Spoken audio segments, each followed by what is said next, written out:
What I'm going to do now is show you a video taken from gameplay that shows just a few key moments from the action from the E3 build of Driver San Francisco. So being all about city car chasing, Driver, we're going to go straight into the action here. A car chase between Tanner and Jericho. Hey, it's Vortex, and I'm gonna tell you a few differences between this E3 build and the final version, starting with the obvious different mood. The car chase from the E3 presentation isn't a mission in the final game, and some cameras are not in the film director. We've also brought back the famous alleyways from Driver 1, stacked high with garbage, to smash through, bursting back onto the streets. That's all back. The car you chase don't leave such a strong trails in the final version unless you are playing the well-named Trailblazer, and if you pay attention to the surrounding buildings you will notice that they lack American flags in the final version. We've worked really hard on the handling to bring back that Driver 1 feel of the handling, the 70s movie car chase feel. If you look closely at the minimap in the early version, every traffic car were displayed with small dots. But you'll notice also for the first time in Driver's history, real licensed cars, over 100. Here there is one less billboard advertisement. Over 100, and we do damage them. So we're using the driver's view here. This is a view used in many of the 70s car chase movies like Bullet and French Connection that inspired the original game. For the car buffs out there, he's driving his own car, 1970s Dodge Challenger RT.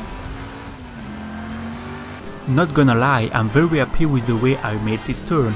Again, there is a lack of billboard advertisement, and overall there is less vegetation in San Francisco. Unfortunately, there is no bus at the end of the alleyway.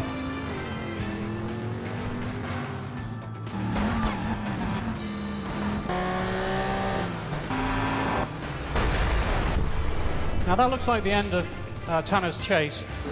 Of course, the truck sequence was scripted and therefore impossible to redo. You can see that the shift design was different, looking less like an iris in the E3 build.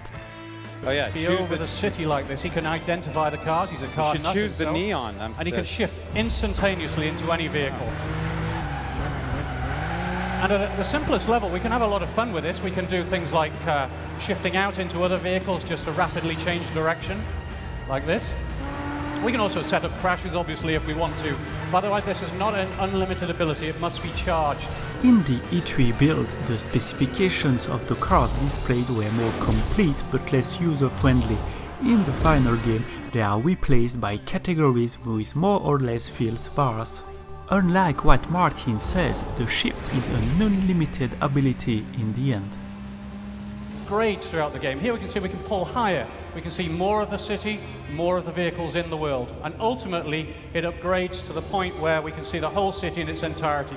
Truly massive driving environment, 208 miles of very diverse roads, and it's a city full of life and full of missions. And shift is your key to accessing these missions. There is also one more 8th level of shift, and when it's completely zoomed out, you can clearly see that San Francisco is less green with less vegetation in the final version.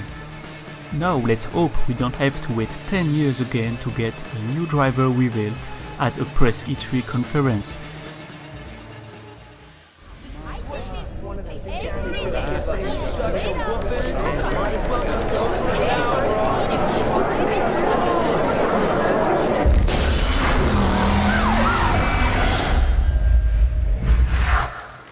Thanks for watching this comparison video.